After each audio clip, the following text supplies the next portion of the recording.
Tuning in to the online broadcast network, AFTERBUZZ TV. Over 20 million weekly downloads from over 200 countries and your #1 source in after-show entertainment.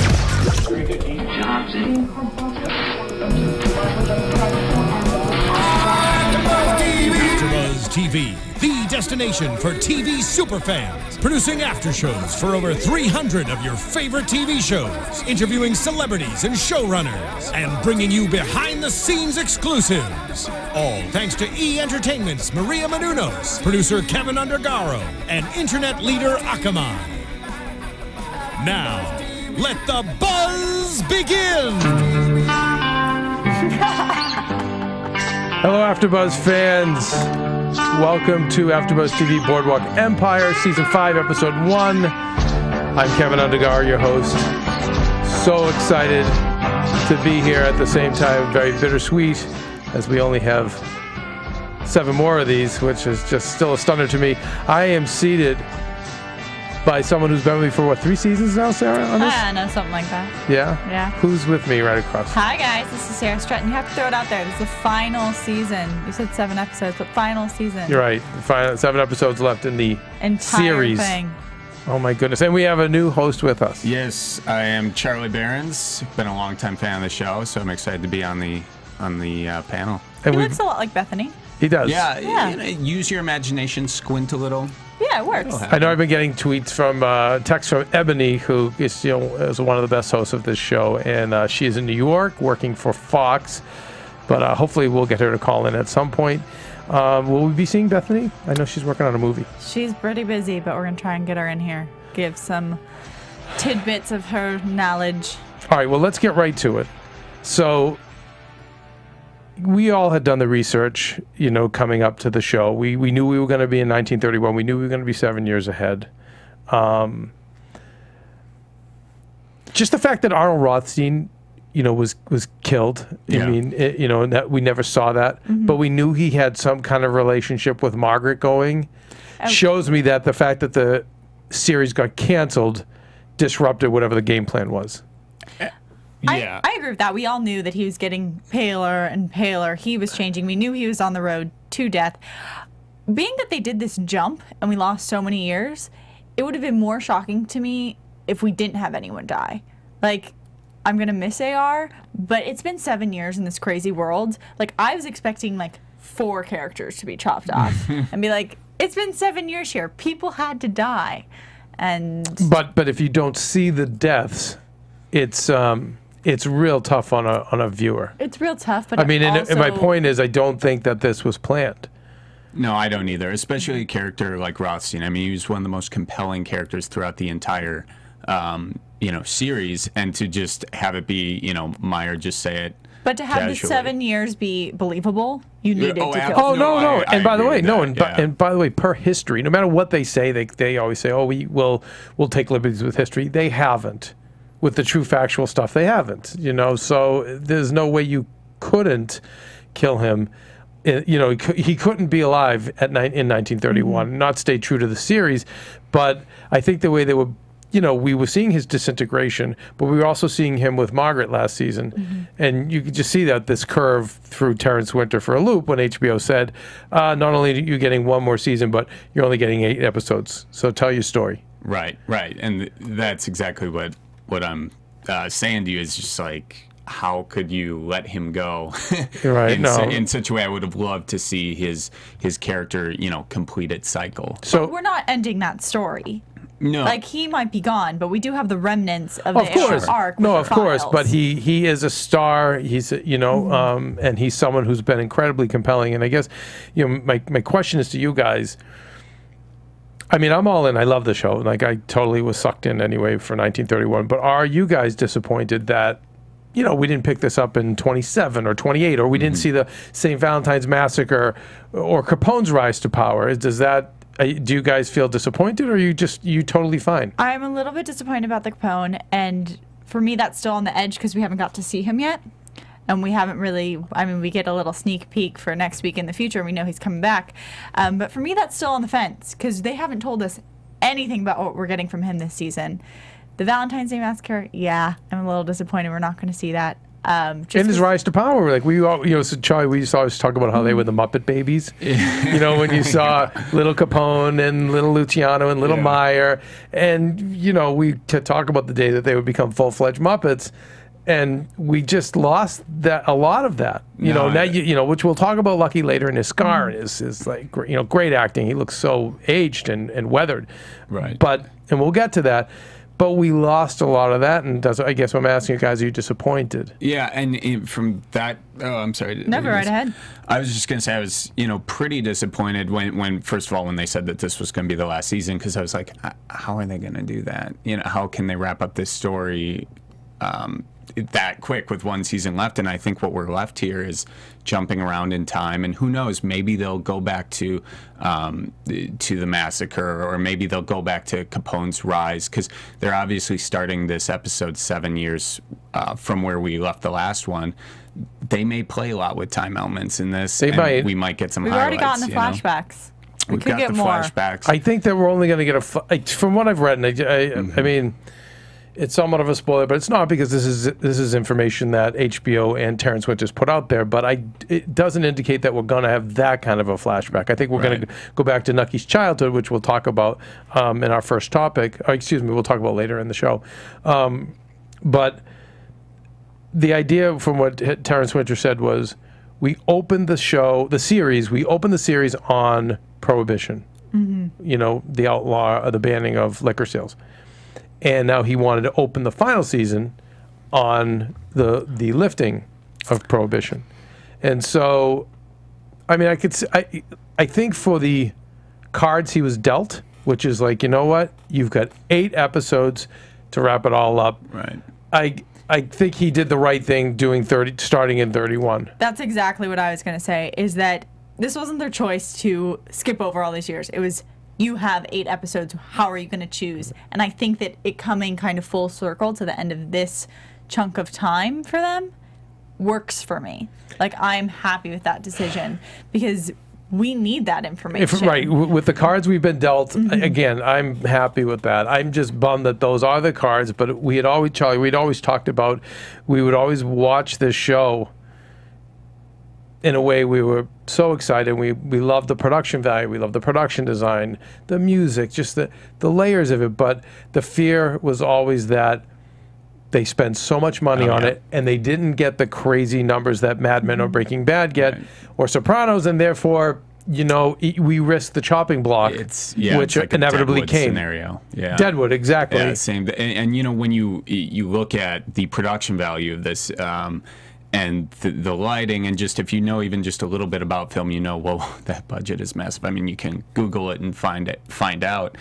And knowing that, you do know you're sort of walking the Deadwood path, and just enjoy it while it's here, unless your average viewer too, it's very history heavy, right? And your average viewer, at least people I've talked to, just friends on they zone out. My girlfriend third episode zoned out, and I think on a monthly basis we revisit it and say, biggest mistake you ever made, because I know she would have loved this show if she had hung in. And that's all it is, just hanging in for like an extra app. And HBO is so great about putting things in to keep your average, a lot of violence, a lot of sex, a lot of things to grab your average viewer. If you just hang in through it, you're going to fall in love with the story. But what we didn't have that, say, Game of Thrones has for a period piece is the younger people, the sex, the heartthrobs. And I think with Jimmy, we had that. And who knows, maybe killing him too soon, may have been the I had one writer hype for the younger viewer. But one writer had said that ultimately, by killing the other lead so early, doomed the show, because you lost that kind of heartthrob, right? That would be able to maybe give you the Game of Thrones element, give you would appeal to that crowd.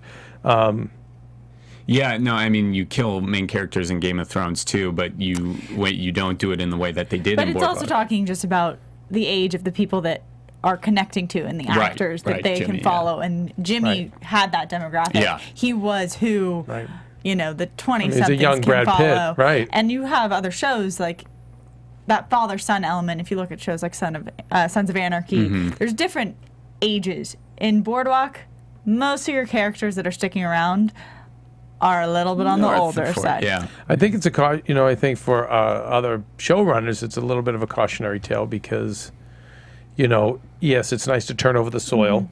And with Game of Thrones, it's Game of Thrones. You're always just killing out, bringing new people. And as a showrunner, I have to tell you guys the business end of Hollywood. To be in that position is such a great position because actors are gonna complain less, ask for less money. They're gonna basically live in fear every week that they're gonna get offed. I mean, other than say Walt from Breaking Bad, John Hamm in Mad Men, Nucky on this show. I mean, a lot of these multi-plot, multi-character dramas, it's just you can just kill them and reinsert them. But maybe Jimmy had more power than they realized, and they didn't replace him, or they tried to replace him too late, maybe with like Nucky's nephew when he came in last season. Yeah, I think that was maybe a push for that. Margaret's Mister, who everyone loved, away, and then he got killed. He showed up in a box.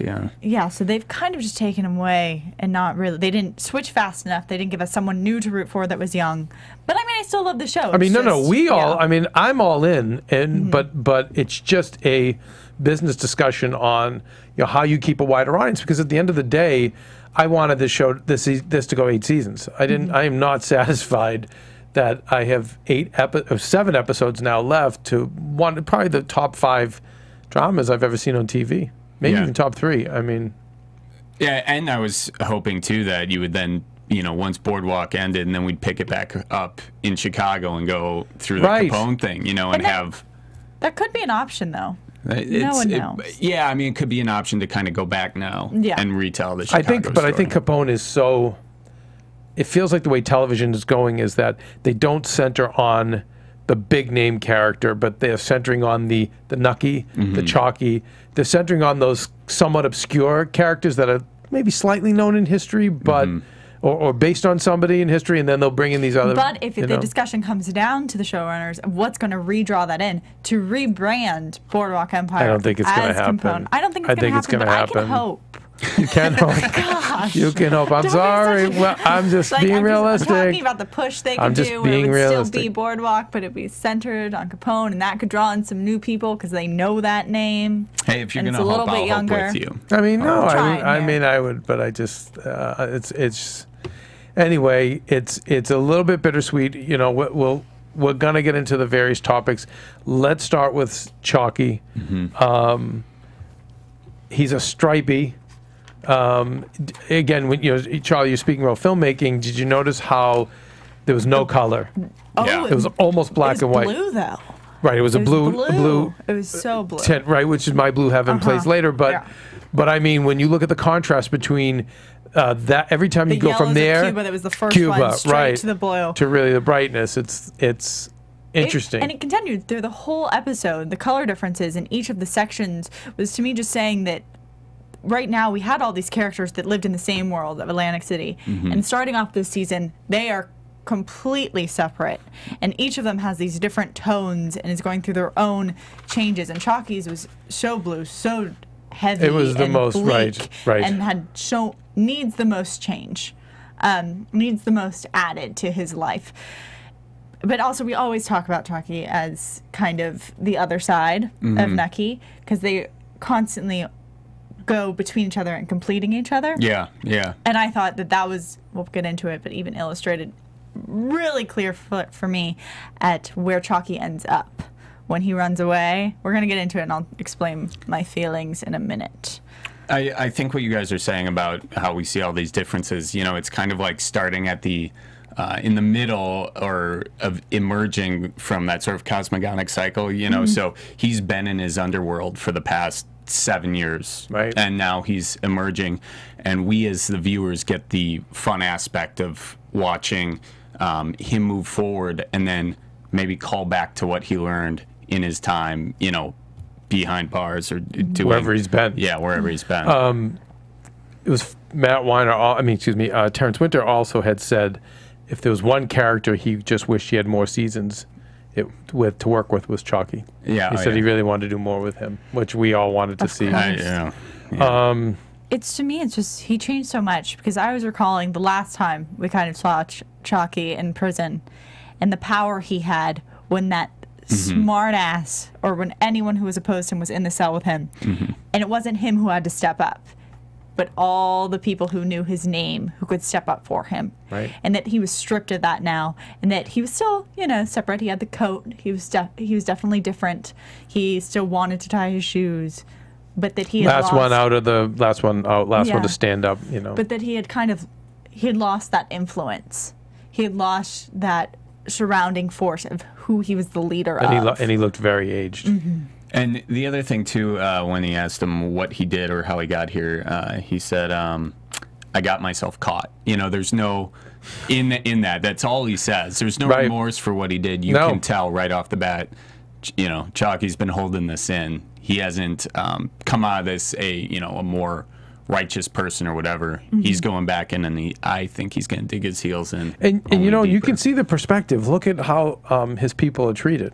Right, so you can see where he's not going to see any wrong of his doing. Oh, sure. It's like, no, I just got caught. Yeah, you know, which I love. That's a great catch on your part. We're going to see a lot more of him, obviously.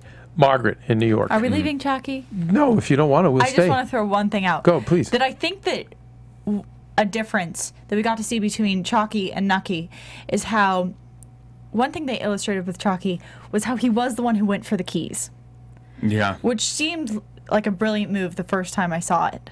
But then when you introduced the other player who takes the power from him or has to create the power with the gun, it kind of, when he holds the gun to his head and he's like, do you know how to use the phone? It shows that Chalky was missing something. Versus when we get to see Nucky, when we get him to see succeed in the flashbacks, it's not only because he was honest and brought back the money, but it's also because he was ruthless and was willing to fight. And it's both ends of that spectrum. But don't you think, Nucky also got sucker punched in Cuba? True. So you can't say that. But he didn't take the, Chalky, what I'm saying is he didn't take the gun this time. He didn't take the gun and the keys. Oh, I see. He just took the keys. Right. So he couldn't succeed on his own. So you had to have this other player come in, this other partnership, this other side, which Nucky's always, he tries to stand on his own feet, but he always needs that other person. Do you think there was that much thought put into it by the filmmaker? That's very interesting if they did.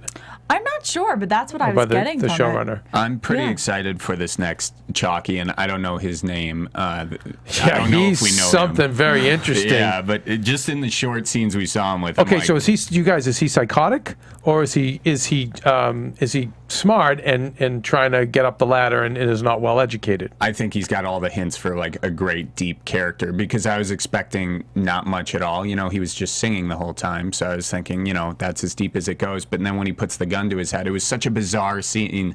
You know, like, do you know how to use a phone? I was laughing through it. Also, when he points out the story that he's telling the officer is about his scar on his face, is about his father.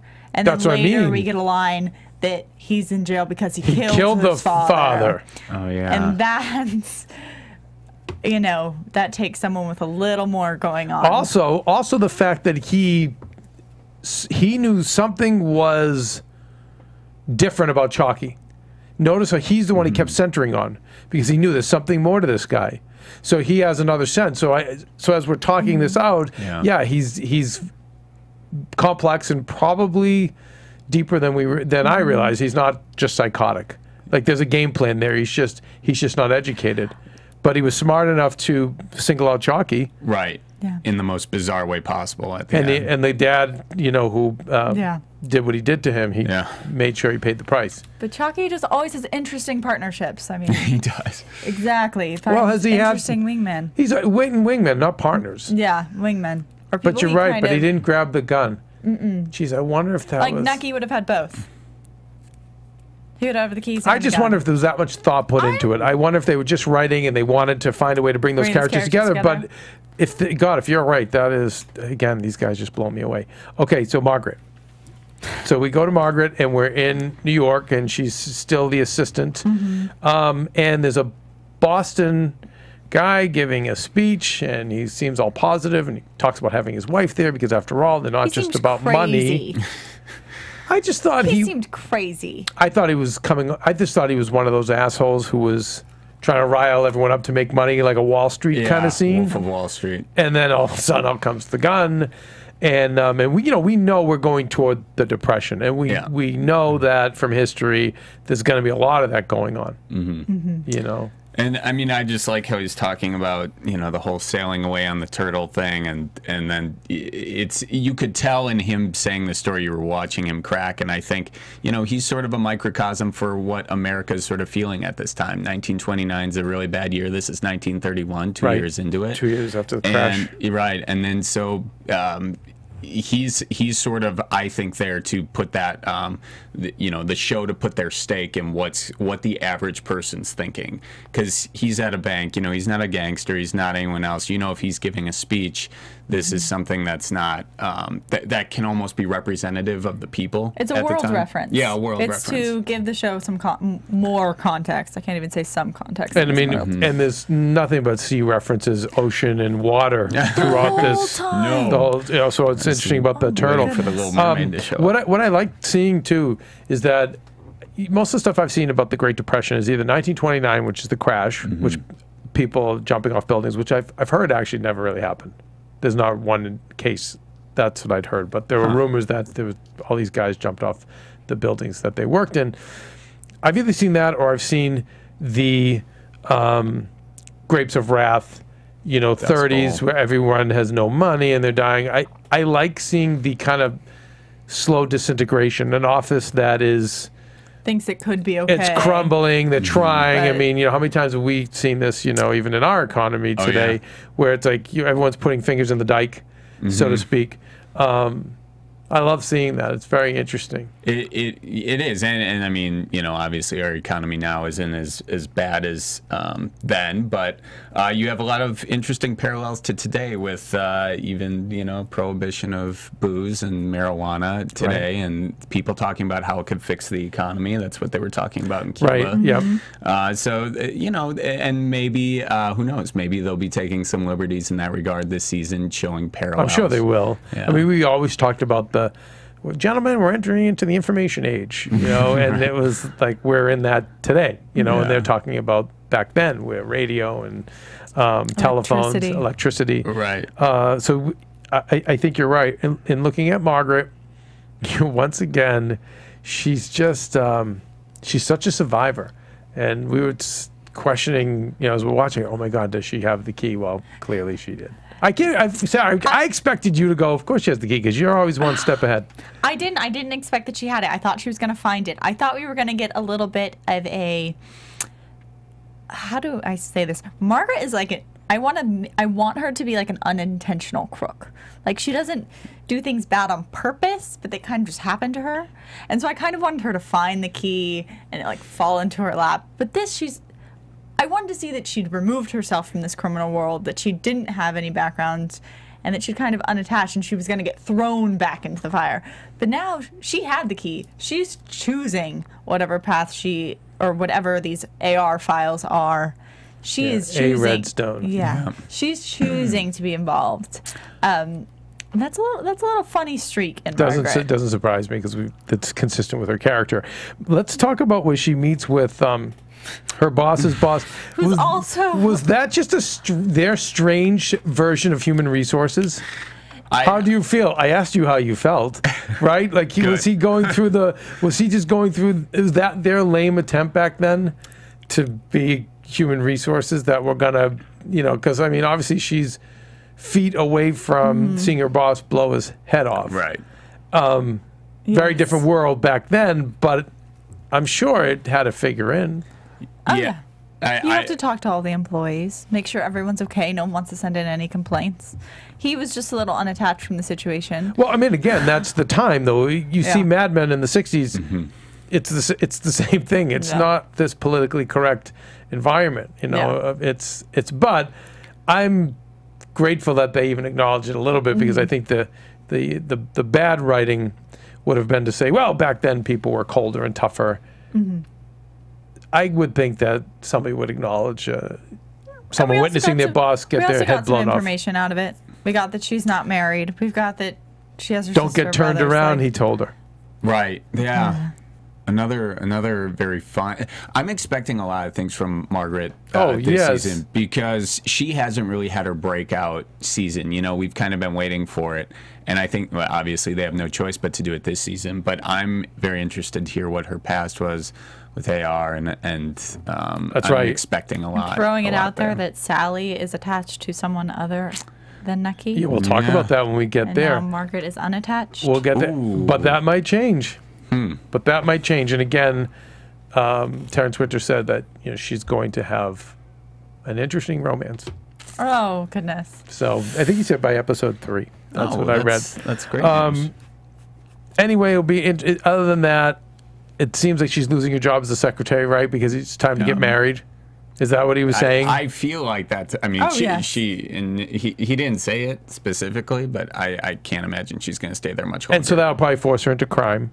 Sure. And now here's the interesting thing. What do you do with her children now? They're 7 years older. Is that, do you recast that, you guys? You have to recast it, And or that you was- don't show them for as long as possible. I'm glad you mentioned that. That was an interesting thing. She said, "Do you have family?" And she just said, "I have a brother and a sister," or something. Brothers like and that. sisters, I think. So she didn't mention her kids at all. Do you think they'll do they got sent away or something? I wonder. I don't know. I mean, that was. I don't think we're going to see them for a bit. We've got so much going on. It's We have really, 7 God, I know, episodes. true. And it's so hard because her son was, Yeah, that's where it would come he to was play. so It's gonna come to interesting. them. And they were, And Nucky and Nucky, his relationship was interesting, but and he how we was started this episode with Nucky's arc. he was and how slight that could play. socio, that boy. Oh yeah, I was just wondering what else he was going to light on fire. Yeah. Okay, well, we'll get there. Listen, guys, please, if you're listening to us on iTunes, can you rate and comment? If you're watching us on YouTube, can you do the same? And if you're real good, maybe you can rate and comment on both places. Wow. Right? That'd And be if you have any awesome. questions Gold or stars. comments, put them there. Sarah usually reads them. And if you have any input and anything you want to add to us, you can do that there as well. And a lot of times, a lot of people have been great. They've given us a lot of great feedback on our show, but also on the show in general. And we use that a lot, and it's very effective for us. Also, we've gotten so much information from you guys. Yeah. Like, that is wonderful. Just the wealth of knowledge that everyone listening has. We love to hear about. It's great, and it's hard because we go up, the AfterBuzz rules to go up moments after the show. So, We missed stuff. we miss a lot of stuff. And whatever you guys see, please send our way, and we'll talk about it. iTunes, YouTube, boom. New York and Lucky Luciano. Oh yes. Oh, his transformation, I think, is probably my favorite. Just from the get-go of that Lucky Luciano with his droopy eye and his scar and his... He's a man. Yeah. No more boy. Half in No. darkness, half in light. You don't really know where he stands. I thought that they did a really good job of just, without pushing that he's changed, just showing us that he has been through the ringer in these past 7 years. And we don't really know what's happened. Him and Chalky, I feel like, have had a crazy time. And I'm really excited to see where he goes. Scared, but really excited. Yeah, he's clearly on the rise. We see, what happens with Don Salvatore, and I have Mike August, who's super fan Mike August, sent some great catches of the week, and I'll read them later with regards to this and some of the historical characters that you see in that scene. One of the things I think I read was that Bugsy Siegel was one of the assassins who kills Masseria. By the way, I'm glad Masseria got his comeuppance. I've been waiting for that. Yeah, I thought that was a couple seasons, but again, you got to do it with with what actually happened. Right. How about the spread of disease? Huh? The way the cutting of the hands? Yeah, and the shaking. I don't know. The if they blood do that oath. today. To The me- blood oath. The blood oath and all of the the hangover. Roman references. As you come in, Yep. you get the whole he was not a Caesar. Right. And then there's the representation where you could kind of look at Lucky as a Brutus, like who did betray him and all of who can you really trust? And that's how I read into yeah, it. definitely. It's like they were doing all these Roman references. They're throwing out who is a Caesar, who could rule. Marcus Aurelius was mentioned, but Brutus wasn't. And then you got the introduction of Lucky, and that's how it read to me. Where I was like, he was the betrayer. He's the one who caused this fall. And that name is scarring. It never leaves you. And he'll, we know historically he's at least survives physically. You know, I won't go too much into his fate because I don't know how far we're going to take him into in the 40s and 50s. But you know, he makes it through. So it's interesting how much more damage he'll do to that organization, or if he will toe the line for them. And I mean, do you think that they can actually trust him?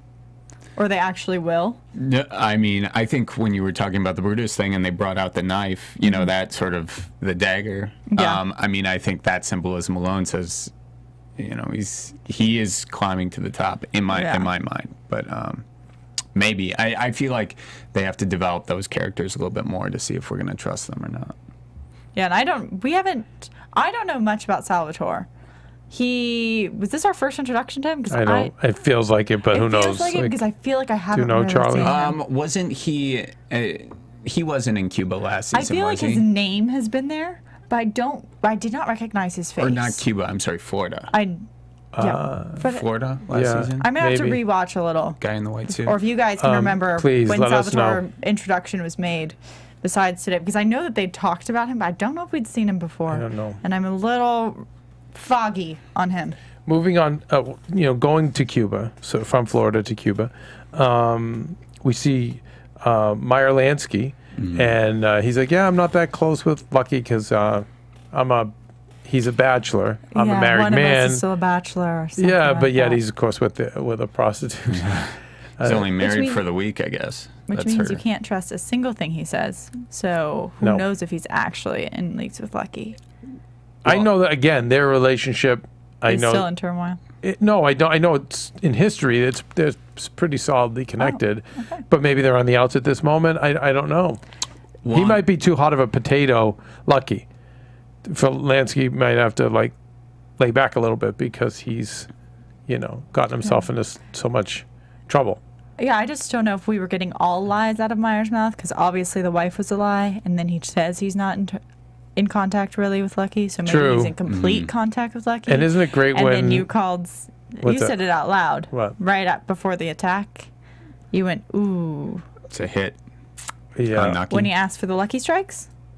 Oh, nice. The cigarettes. Yeah. I was like, right before he got attacked, he said Lucky Strikes. It was over. Yeah. That's what he gets for not smoking Marbies. But it was interesting when Nucky, being Nucky, said, why is he here? You know? And so Cuba 31, it's like, when do we not visit pre-Castro Cuba and have people uprising, it seems, right? And I used to, was it Magic City on Stars? Did you guys ever see it? No. But you know the show. Hey Steven, can you check? Was it Magic City on Stars? It was about a hotel in 1950s South Beach, and there was a lot of interaction with Cuba. Yeah, Magic City. Yes, it was it was really a good series. It was Miami. good. It wasn't great, but it was good. And you know they unfortunately canceled it. Just 1931 Cuba, you know, fun place. Again, but you always have those like the little revolutionaries. Home to Miss Sally. Doing their things. Home to Miss Sally, and then also Bacardi rum. Yeah. Yeah, you do have a lot of those, stakes in history, which makes it fun to watch for, you know, the history buffs out there. I'm not far from a history buff, but just casually, I like that. And the Don...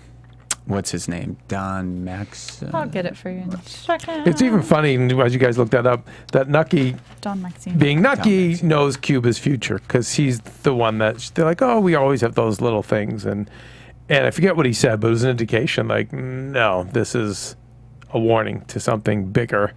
And obviously, you know, we know Cuba is going to implode.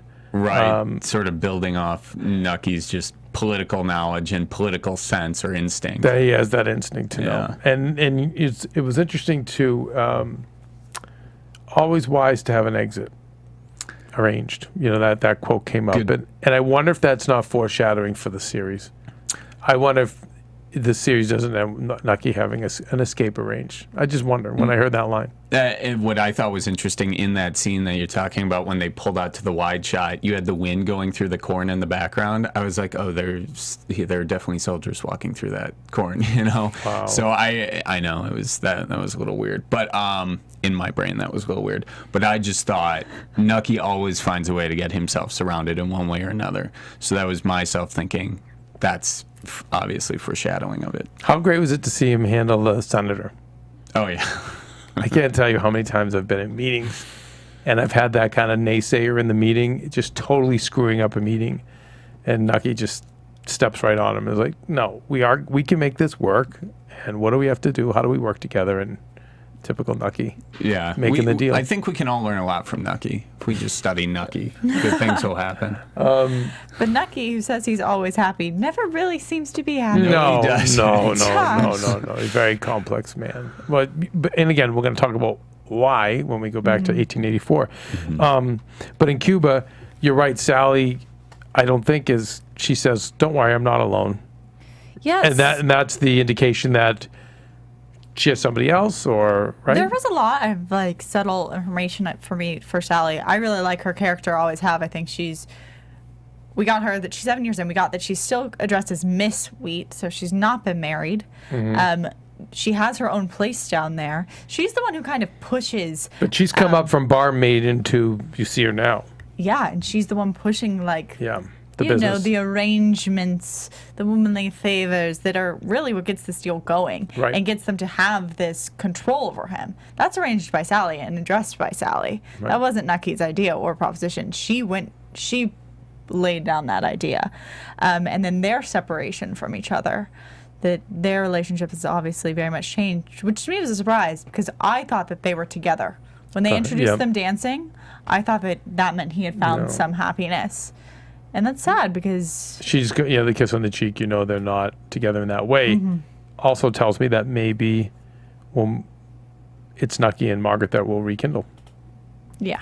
That door is open for that. It's pointing in that direction. I always liked them together. I thought out of all, Sally's good, but she's kind of too much of a thug.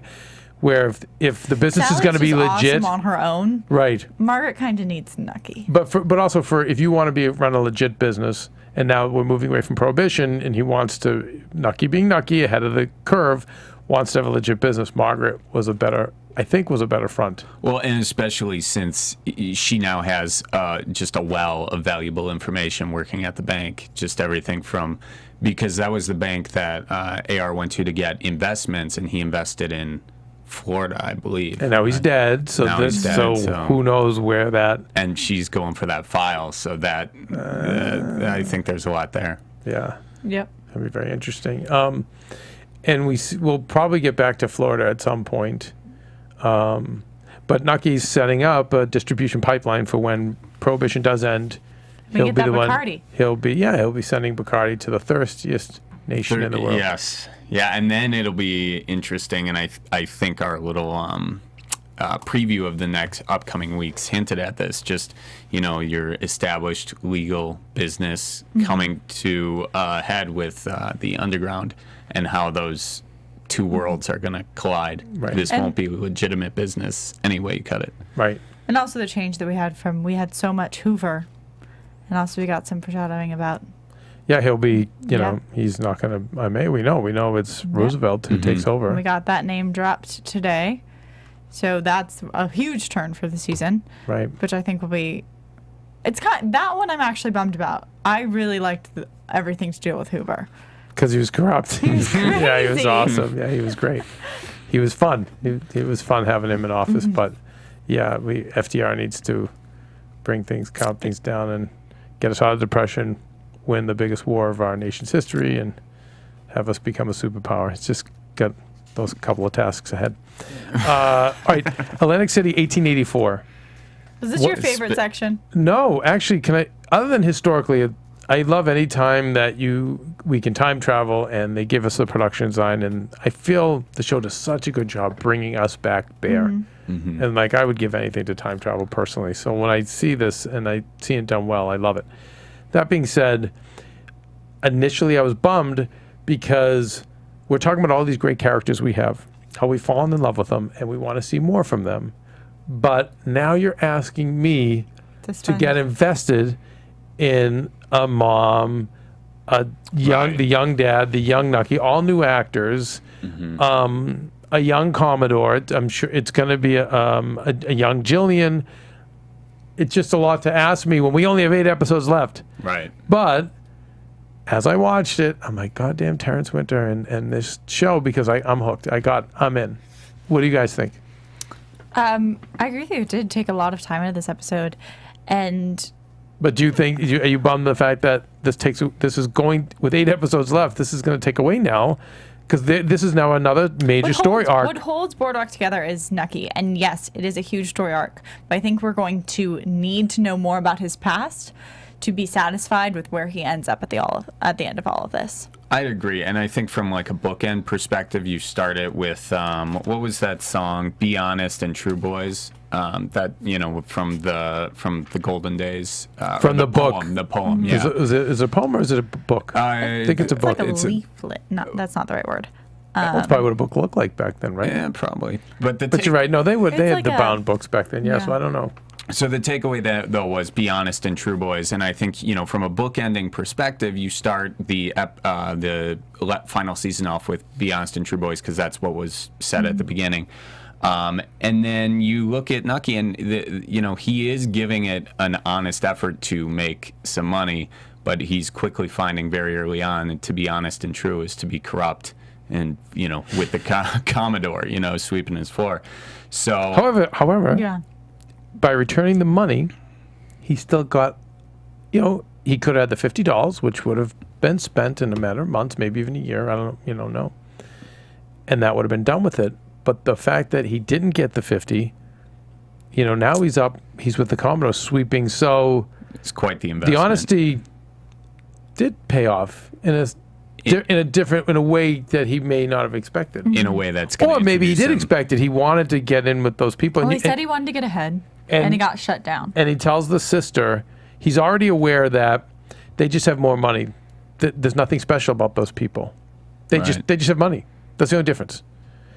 No, and so it's through his honesty that he enters this life of corruption. And I think we also see right away when he makes money, he likes to give it back, giving his sister the sour candy. And we've seen that all throughout Nucky's story. Is giving the mother the dollar. And just giving the mother the dollar, giving the sister the candy, and then throughout Nucky's entire life, he's sort of one of the rob from the rich to give to the poor kind of a people. And it's also the parallel that, like, once in a while, it does fire back at him. Like, his honesty does fire back at him. Like, he does get hit. I'm sure at some point the dad found the money. There's all these points that he gets hit in the face. But overall, all of his missteps lead him to get to better places. We see that Eli is a little bit sheltered and removed. Go outside. I'm gonna the boots dry. Right. Well, I'm gonna smack your brother in the head. So go do something stupid, but also you're being shielded. Clearly, you're more favored. And for some reason, he expects more out of Nucky, the father, blue collar guy. We remember the dad from the first 2 or 3 seasons. Remember? Yeah. And he always was cantankerous and seemed a little bit closer to Eli, remember? And he was a little rougher on Nucky, and Nucky put up with him. But I like the fact that he's just not some mean, abusive man for no purpose. Like, that's the easy way to write that. That's the cop-out. But you see him crying about the daughter. You see, you know, he's... They're building a complicated father figure, and you saw that back, I forget what season, where he died, and you have the funeral, and Nucky and Eli are in there, kneeling down, and their exchange is something, there's a lot of resentment from Nucky to Eli, and it's as a result of this father figure that we have. So yeah, they're not taking the easy way out. And most sibling rivalries, which you don't really hear a lot, but according to mental health experts, it's based on the parents. The parents, kids sometimes don't know any better. It's that the programming comes from the parents. So that's very astute. Also, wonderful job, the actor playing the Commodore. Oh, yeah. He's nailing him, I think. Yeah. His voice, his mannerisms. The mannerisms, especially, and just like the way he stands there. You know, what do you think, Sarah? I thought I did a really good job. Honestly, though, I didn't really need it. I was so much more focused on what was happening with young Nucky and like with just the little things. I didn't need a bunch of speeches from the Commodore.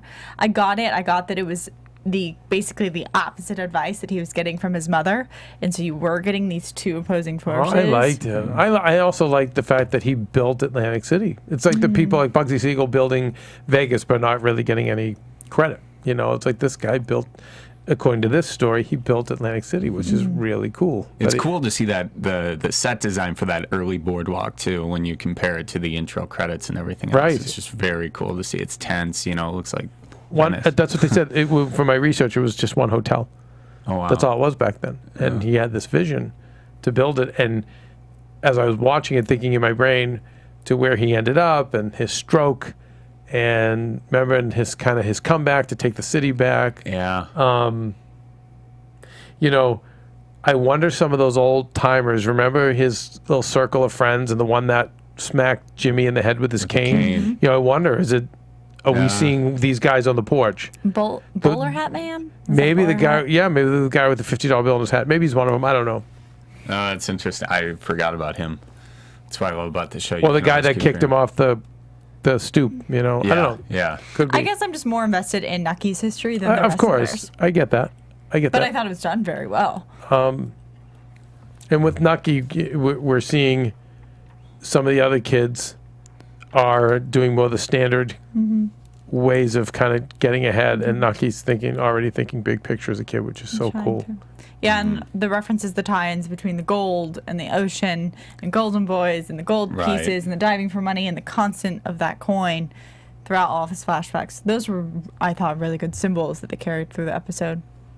And so, well, and yeah, it is this boardwalk that attracts so many people. It's, you know, is there gold in the water? That conversation he's got with his father, like, yeah, there is, you know, and who knows, maybe it was his dad's, when he was like, I didn't swim fast enough. It was that hit that said, okay, I mean, you saw a change in Nucky there. He was more determined to find something and more determined to help people out. And now he's more determined to be first all the time, which is like this whole deal in Cuba is why he wants to be the first one out the door. Like, he wants to have this deal established before it gets started because he can't be last. Right. Or too late, or, you know. When the Commodore says, the Commodore knows the father. He's like, oh, from the Bay. You know, he knows he's a fisherman. Is there any significance to that? Is there any history between him and the dad, or is it like, yeah, I know that guy? I think it was kind of just implied that the dad has a reputation. Of? Whether it's being, you know, I don't know if he's a drunk, I don't know if he's difficult to deal with, but I just got the sense that he's not known as an associate, he's just known as probably not being the most respectable citizen or going the most places for himself. Gotcha. I think, what did he call him? He called him the man from the Bay? What was something like that. So I think it's just that idea that you come from a man of water, you know, and it's just, you know, talking about that symbolism, again, of water. You know, really just nailing us over the head with it. And who knows if it's meant to be like a baptismal type thing, like this is, you know, where you're from, but I mean, he said your mother went through 3 days to birth you, so, you know, you could do like a lot of these, like, almost the Messiah of the underground type things, if you want to go there, you know. There was cutting the ear off, you know. I mean, yeah, we didn't touch on the bodyguard. He's clearly the new kind of Nucky's new ass kicker, who doesn't. I like him. He doesn't say much, which Nucky likes. I'm unless you guys have anything else to say, I was going to go to catches of the week. Yeah.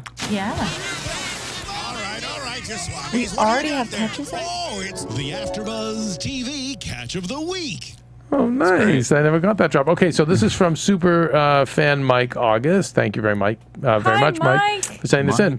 We love Mike. Okay. We love Mike. Mike is awesome. The episode title, Golden Days for Boys and Girls, refers to a children's story paper from the late 19th century. Some notable authors featured were Horatio Alger Jr. and Frank R. Stockton. It also notably included a weekly Bible lesson and Boardwalk often deals with religious themes. Nucky refers to eating oysters, which are a symbol of wealth. Interesting that Nucky's father said Nucky is just the son of a fisherman, and early in the episode, Sally Wheel said the adult Nucky found his marlin. Being underwater in the opening image represents Nucky's childhood in poverty and not yet having his head above water. And we see the wealthy Commodore tossing coins into the water from above. And rise of wealth is also represented in Luciano, saying to Masseria that he pulled himself up. Sally Wheat was wearing green throughout the episode, hence another symbol of wealth. We see the death of Masseria, which occurred in history on April 15, 1931 at the Coney Island restaurant. Lucky conspired with Masseria's rival, Sal Maranzano.